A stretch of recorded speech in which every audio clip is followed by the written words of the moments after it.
Hello, my lovelies. It's Ayiri with Dreaming of Fae Tarot. Uh, Today we're going to go over the pip decks in my collection. This is going to include both regular pip decks. It's going to include Tarot de Marseille decks, and it's going to also include pipish decks and the thoth, because I see thoth as a pip deck. So the first deck I have are soul cards from, I got it from Amazon. Here's the backs. It's reversible.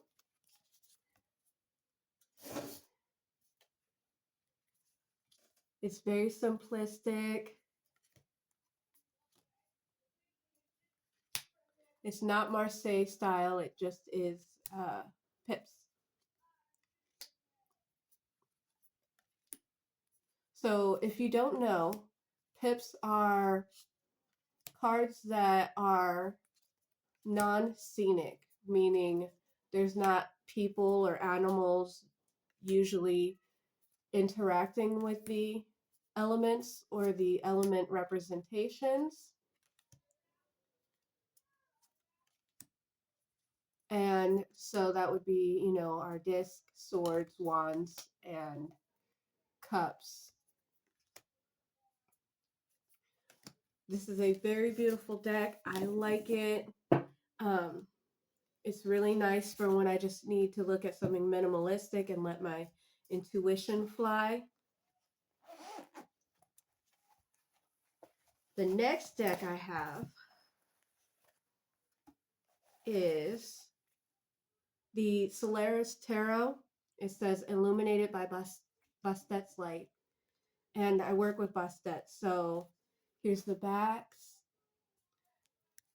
It's a gold and black based card deck. And it is, this one I would say is pipish, because it has some scenes, but the scenes don't really, it's not like people crying over cups or anything. It's pip-ish. Most of the cards are, look at that, Pegasus. Most of the cards are going to be like this. See? Yes, there's a scene in the background, but it's just 5 cups. And the scene in the background doesn't really tell you what the meaning of the card is. Okay? A beautiful deck. I use that when I'm working with her or if I'm doing readings and I'm channeling her energies. It's beautiful. And it goes back on her altar. We have, let's see, which one is this? Oh, okay. Antique Anatomy Tarot.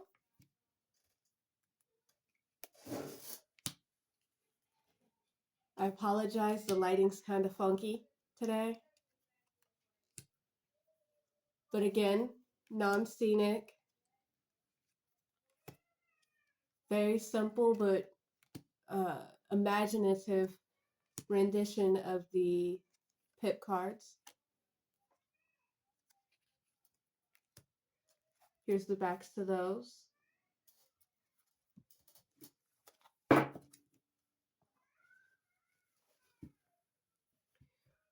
We have the deck I created, Dreaming of Fae Tarot, which if anyone goes and purchases that, if you choose to, it comes with a little purple bag that says Dreaming of Fae Tarot.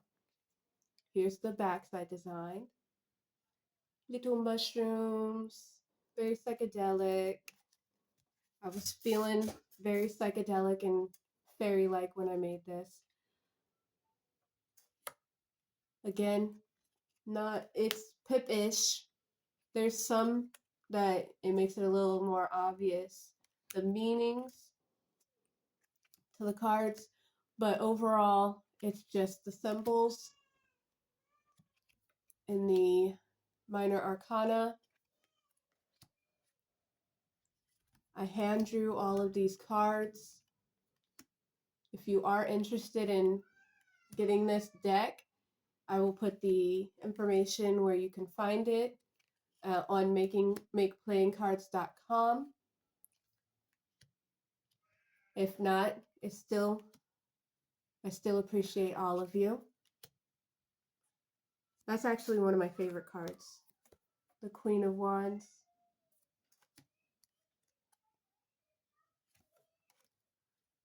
So that is Dreaming of Fae Tarot. My version is slightly different than the version that is for sale, just due to the fact that I was still in the editing process when I bought my copy, and so thus it is obviously going to be slightly different because I further edited it for people to purchase. I have my I forgot which Marseille deck this is, but I just bought it. I will put the link to it below. I found it on Etsy. It was purchased off of Etsy. It was a birthday gift from my mother to me because my birthday is later this month. So I think it's very beautiful. It's also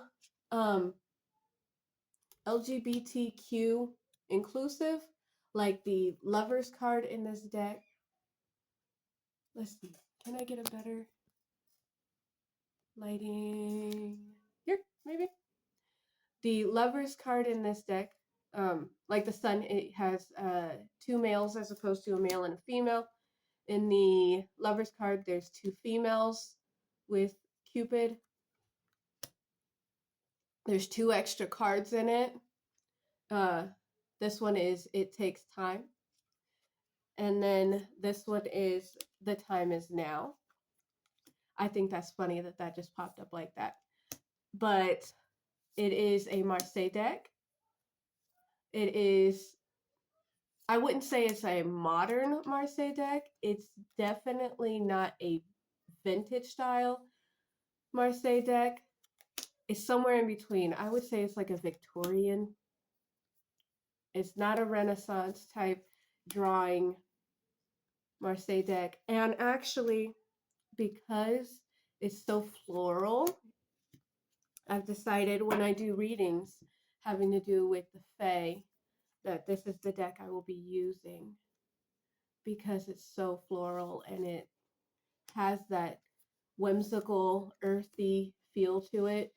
Not that other Marseille decks don't, but this one has a little extra flair to it. So, also, check out the bag I made for it. I crocheted this. Yeah. Normally I don't do that, but I can because I know how to crochet and knit, and maybe I might end up doing that on the channel. Don't know, but you know, it happens. This is my Visconti Sforza. I did trim it and rounded off the edges. This was a gift from one of my close friends. The back, again, was more elaborate, but I cut it down to this. But absolutely beautiful deck. There goes the Fool jumping out. This is an Italian deck. It is not a Marseille, but I personally like to read it as one because they are so similar.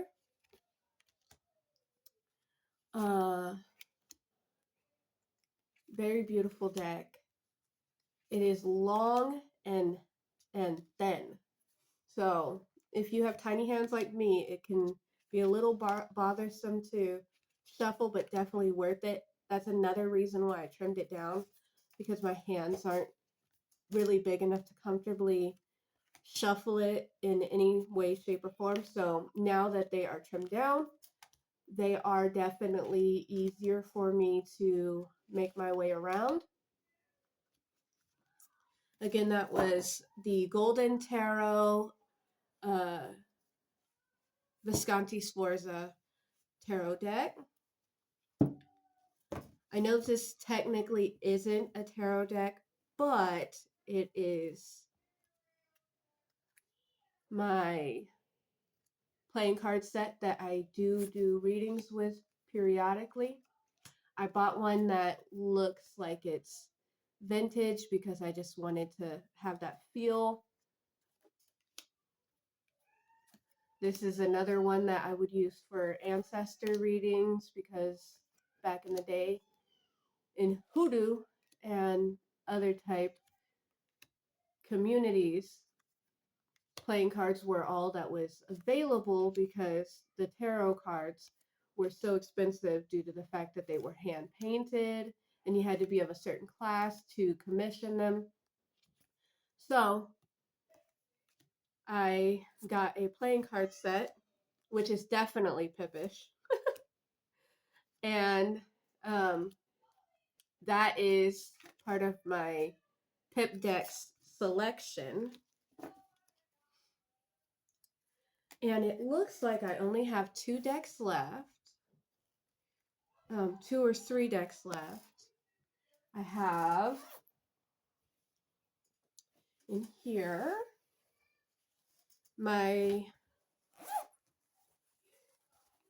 CBD Tarot, Marseille Tarot, which I trimmed. And I only trimmed it because the outer frame of it, it had a what was it called? A copyright on there, and it was very distracting for me. Here's what the backs look like. But it is a beautiful deck. It is a beautiful rendition of the original type Marseille deck. Very nicely colored.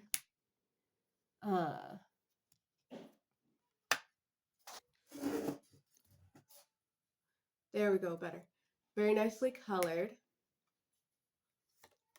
It's also very tiny once I trimmed it down, which helps with my being able to shuffle it and use it without, cramping my hands up and whatnot. I like the floralness and of the Marseille decks because it shows how we're a part of nature. How the batons bloom into more batons, the swords bloom into more swords. As you can see here, flowers turning into more swords, cups blooming into more cups. It's a beautiful way to look at things, and it's definitely one of the things that swayed me towards using the Tarot de Marseille. We have Thoth deck. So this one is about a regular size Thoth deck. I trimmed the edges off of this, not because of, the only reason I trimmed the edges off of this was because it had 2 borders and I didn't think that it needed 2 borders. The original backing. I read off of pictures and all of that, so if the card has too many distracting images, it just messes with me. So I try to immediately get rid of those situations. So this is my Thoth Tarot. I was thinking of getting a larger Thoth Tarot because I love the imagery on it. Very beautiful artwork. I just recently found out that the artwork is watercolor, which made me love it even more because the crisp lines on this that Lady Frida Harris did with watercolors is amazing to me. I've done watercolors before, and the fact that she was able to make these both blurred lines and crisp lines with the watercoloring is just mwah, chef's kiss, as some would say. So that's my original thoth deck. I also went on Etsy recently and purchased a printable version, actually 2 printable versions of the thoth deck, because I am learning how to read with the thoth deck. And so I printed 2 different copies. This copy is the minimalistic copy. I'll put the link to the creator of this deck. I like it because it has, I don't know if you can see it, but it has little what are they called? Keywords on the bottom of each card. And yet it still has a minimalistic feel to it. So it's a very good learning deck. What I did was I printed it, and then I took some, what's it called? Some scrapbooking paper and put that as the backs of the deck so it feels a little more ancient and archaic. And so I printed that as a learning deck for myself. And then the same person came up with a black and gold version. And I don't know if you've noticed, but I like dark decks. So I printed a copy, and this is a larger copy of the thoth compared to the other copy that I have. So like I said before, here's a comparison. So you can see it's much larger. It's more like I would say an oracle size deck. And I think that the black on there really accentuates the colors that Lady Frida Harris had put in the deck. The only downside I found to this deck is, unlike the other deck, where in the bottom, this is upside down, in the bottom where it says the name of like the wands and suits and things, it is say wands behind the